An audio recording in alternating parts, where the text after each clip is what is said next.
Good morning, fourth grade. Today we're going to continue reading in our novel, James and the Giant Peach. Before we get started, we have a quick write. It says, describe the biggest risk you've ever taken. Why did you take a risk? What was the result? Press pause to write down your answer and play when you're ready to keep reading. Our focus question for today is, what motivates James to go inside the peach? What does he discover as a result? Our vocabulary words for today are fright, and that is an intense feeling of fear. Draw a line to this picture. The next one is tunnel, and that's when you dig or force your way underground in a passage. So these people are underground, they've dug a tunnel.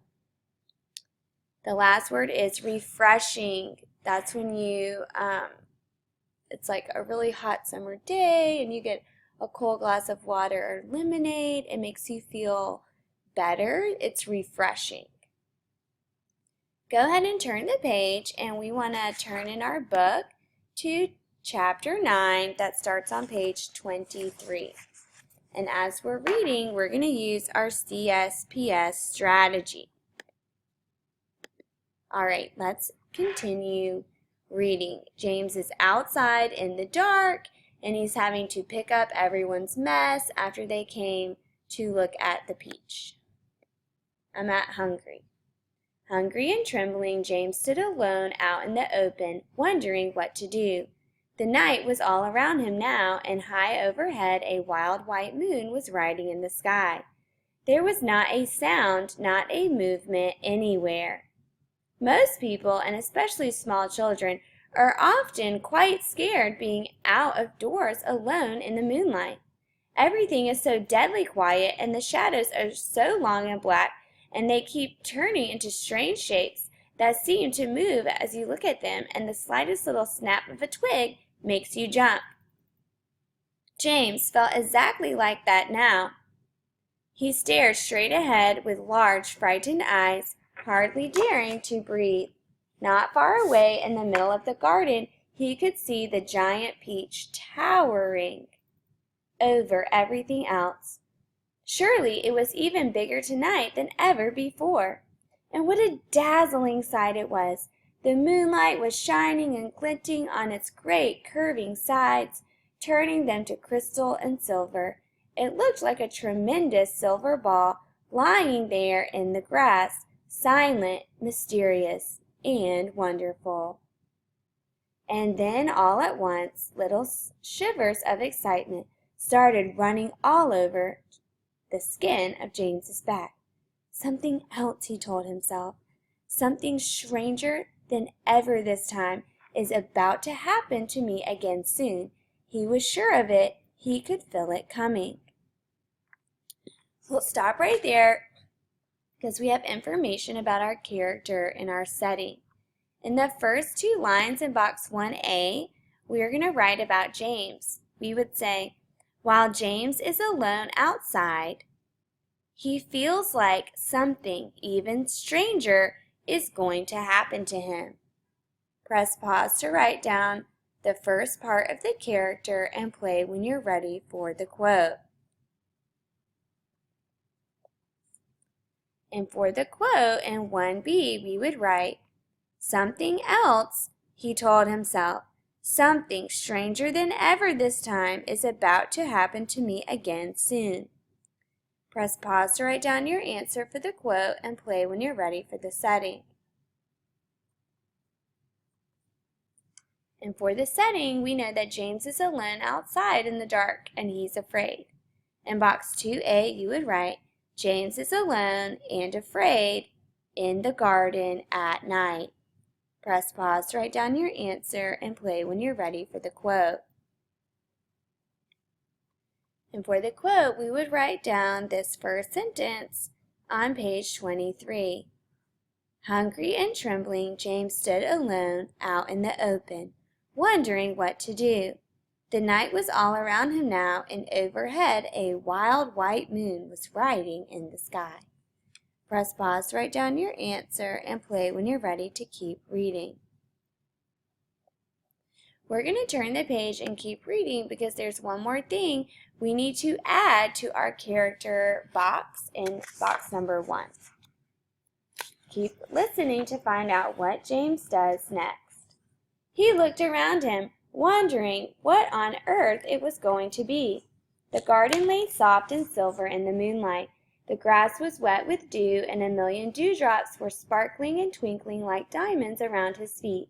And now suddenly the whole place, the whole garden, seemed to be alive with magic.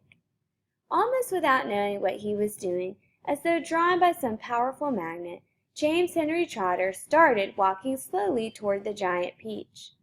He climbed over the fence that surrounded it, and stood directly beneath it, staring up at its great bulging sides. He put out a hand and touched it gently with the tip of his finger. It felt soft and warm and slightly furry, like the skin of a baby mouse.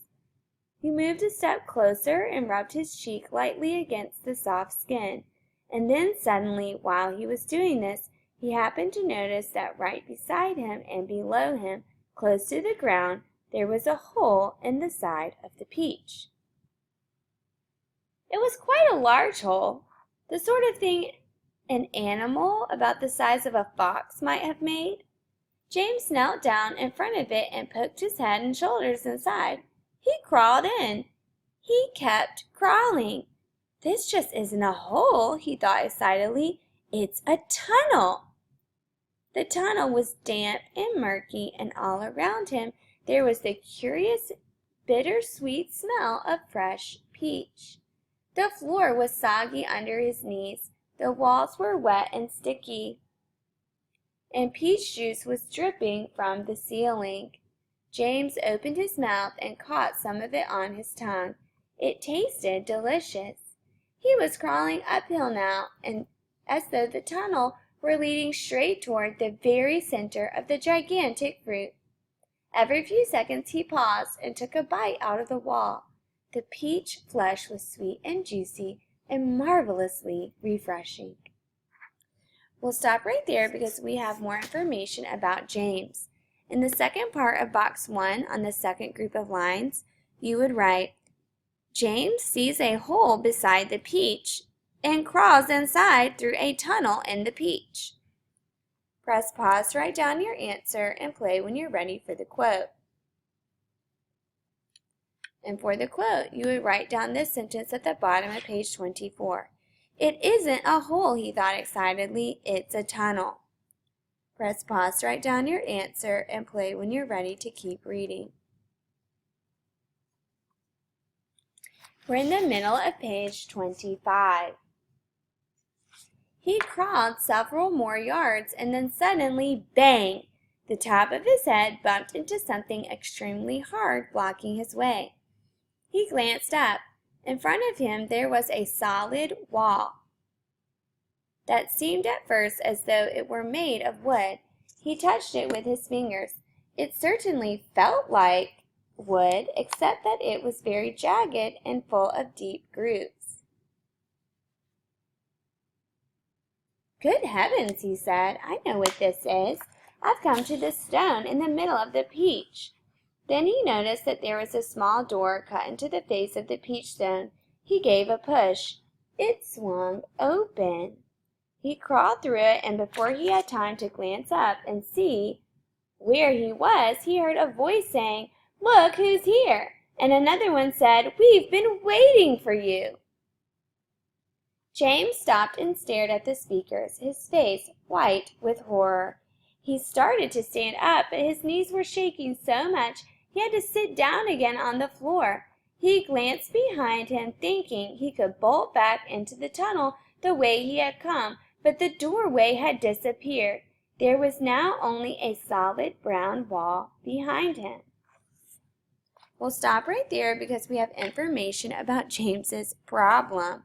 In box 3, we would write, when James reaches the center of the peach, he enters a room full of large creatures, and he is afraid. Press pause to write down your answer and play when you're ready for the quote. And for the quote, you would write down this sentence on page 26.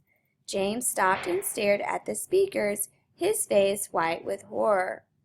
Press pause to write down your answer and play when you're ready for the solution. And because James is afraid, he tries to turn around and get out of the peach, but the door has disappeared. So in box 4, we would write, James tries to escape, but the door he went through has disappeared. Press pause to write down your answer and play when you're ready for the quote. And for the quote, you would write, he glanced behind him, thinking he could bolt back into the tunnel the way he had come, but the doorway had disappeared. Press pause to write down your answer and play when you're ready for the paragraph. The paragraph states, how does James respond to challenge? What does his response reveal about his character? And so you could think about how James was afraid and alone in the dark, and he responds to his challenge by being curious and crawling into the tunnel that's on the side of the peach. And now it seems like he's gotten himself into a sticky situation.